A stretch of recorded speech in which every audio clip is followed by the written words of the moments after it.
we're at Productronica 2019 in Munich. I'm joined by Richard Vereijssen from Yahama Motor Europe. Thanks for joining us. Yes. Now we're talking just before we started rolling the camera. You know, you're a big part of what you're involved in is robotics, which is I bet a lot of people are asking questions about that around this show. And I guess it's a big show for you from that point of view. The people who cover. So, can you just give me a bit of background of how that works for you? Yeah, we as Yahama Motor Europe, we are a sales and service organization for Europe for the robotics division. Robotics division used to be SMT, service mounting technology, and factory automation. So from this year, we start also to be responsible for the sale of our robotics in Europe, and this year we also merged with a semi-backend company, Shinkawa from Japan, making die bonding, wire bonding machines, and so now we have 3 groups in our Yahama Motor Robotics division. It's the semi-backend part, SMD part, and factory automation. How, like we said, people are asking questions, but people are coming to you wanting solutions. How fast is that being driven, that process of innovation? It goes very fast. Of course, in SMT it's already almost full automated. Still, you need the operators to fill the feeders, but with all the process control, inspection systems, and Yamaha with its total line concept of printing, SPI, mounting and inspection systems, we have the full scope of SMD process. And we are improving with our dashboard to show the actual performance, quality level, and also feedback to the mounters and to processes to optimize the right process. If we look to factory automation, it's you have the robots individual, but you also have the tooling, and the tooling it's really rapidly increasing. First they were looking with 2D inspection cameras. Now we are using 3D inspection cameras. Everywhere, companies popping up with 3D cameras because the capabilities there are starting up now. So it's really going fast. An exciting business to be in as well. I mean, it's continuously improving and making next step. If you've seen how many the total R&D on automation for automotive industry is mainly here in Europe. So you see a very high level of automation, and that's where we are coming up with the right solutions. And is it a case of looking beyond the immediate demands and where's the horizon with all this? We've got to keep ahead of that. Those R&D cycles there's a demand for them to get shorter, but you've also got to be looking at the longer trends. Longer term. It's very important for us.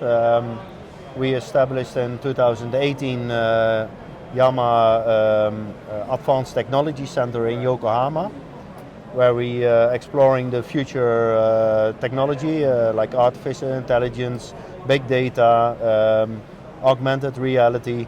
So all new big improvements for the future. And with this center we are way ahead on developing this. Yamaha must be one of the few companies that can afford, has got the scope of experience and the ability to create a centre to explore those things, because those things, like you say, AR, VR, automated, the big data, just knowing what we do with it.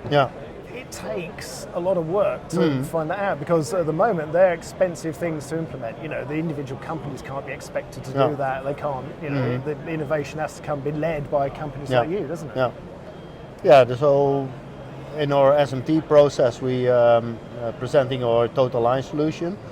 So we have the whole, all the data for the whole production line, and from that data, which is now combined into one graphical presented tool, and from this tool we developing now process feedback. So Right. So yeah. First, you need to have all the data. You have to learn from it to become smarter and use that data to automatically adapting it into your process. Yeah, and one of the issues seems to be asking the right questions of that data. Yeah. It's all very well getting a lot of data, but you've got to know how to ask the right questions of it, and then to be able to actually deliver those improvements, efficiency improvements. Yeah, even we still need to learn from our machine what it's doing, and we know what it's doing, and we know how good it can be. Yeah. But the customer situation is always different. Yes. Yeah. Yeah. Well, every customer's unique, aren't they? Yeah. You know, really. Yeah. If it's not only the temperature or the environment, the operator skill, too many influence from unknown factors, and you try to learn from that to eliminate those human errors. Yeah. And is it hard to sell some of those developments sometimes, because someone running a business, their company, they are going to be cautious about making big investments. So they're going to want to say, well, where's the proof that this is going to benefit me? And it seems to be that it's edging towards that, where yes, there are tangible benefits that you can see, we can demonstrate them to you. Do you find that is the acceptance of those technologies changing? I think the acceptance is going very fast here in Europe. Because it's very hard to really get qualified engineering people. People is the main issue these days, and companies in Europe, Western Europe, they're really having issues to find the qualified people. So they're looking, instead of finding that one single qualified engineer, they're looking for investment in replacing an operator skill, to downgrade the skill of the operator, but improving the automation and the process around it, the automation process around it. And like you said, the AR, VR technologies can give the operators that are there more skills, because it can give them the information at their fingertips to go and do a different, the idea of people being stuck in one job for life doesn't really apply anymore. With those technologies, you can go here to this machine and do this and this, and this is information you need to do, and they can feed back straight away, can't they? So, and I guess that's one of the next things. People kind of accept the smart factory. It's accepting that smart workforce, isn't it? That you can, get the most out of the workforce you have got. It's a line between having good operators, less investment in technology, or other way around. It's going in the right direction for us. Yeah, exactly. So no, good. A show like this, it's a big international show, so it must be one of the nexus points for you of getting people together to show them and everything. So it's going to be a busy show for you. Yes, we are very happy with our booth and how we're presenting the Yamaha portfolio and presenting next generation mounter, which brings showing the customer the future of Yamaha SMT. So everybody should visit us to see what the future will bring. Good. Well, thanks for talking to us. Yeah. Good to meet you, Richard. Welcome. And best of luck with the show. Thank you. Thank you.